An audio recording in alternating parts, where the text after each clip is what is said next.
Hi, I'm Elaine Nevin. I'm the Director with Eco UNESCO, and you're very welcome to the 2025 Eco UNESCO Young Environmentalist Awards.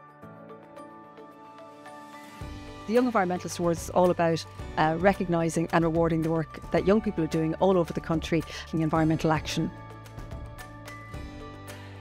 Like, we've spent the whole year building up to this moment, putting the idea together, getting the community involved and actually putting the project together.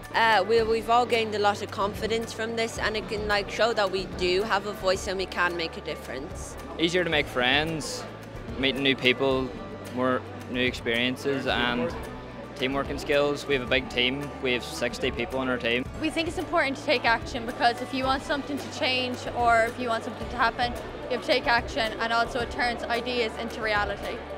We definitely tell young people to start now instead of starting later, because it's never too early to start and there's always something you can do to protect the environment. It's a great opportunity for the schools here today to come together and to showcase what their school has done for the environment. We want to encourage you to get involved, and we're really looking forward to seeing you in 2026.